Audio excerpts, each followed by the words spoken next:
දුක කියන Endless Great Leaders සෙලවුඩි නන්දන නිවසේ පිරිත් පින්කම එකම ජීවකයා කවුද? ඇලේකුණ තඹගල්ල අපේ බුදුහාමුදුරුවෝ. උන්වහන්සේ දේශනා කරේ මේකට තියෙන එකම ඖෂධය මොකක්ද? ධම්මෝ සදං සමන්නත්ති ඒතං තිබත භික්කවේ. ඖෂධය නම් ධර්මයමයි. ඒක පානය කරන්න. තිබ්බේ නැද්ද අපේ තථාගතයන් වහන්සේට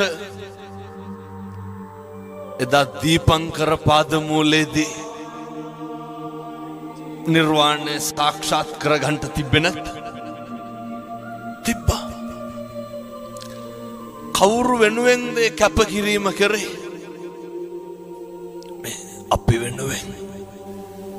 අපේ බුදුහාමුදුරුවන්ට කොච්චර ප්‍රශංසා කරාද, කොච්චර නින්දා කරාද? හැබැයි බුදුපසේ බුදුමහරහතන් වහන්සේලා කායික දුක් විඳා.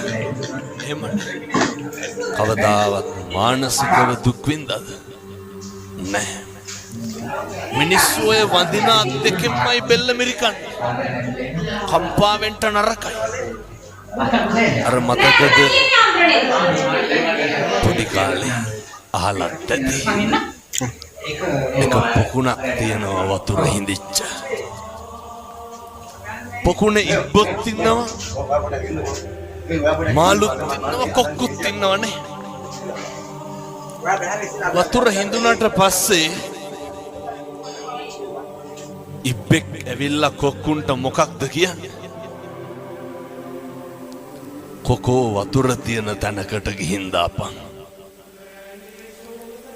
කොකා කියනවා ගිහින් දාන්නම්. ගමන ඉවර වෙනකන් කට අරින්න එපා. මේක හොඳ පණිවිඩයක්.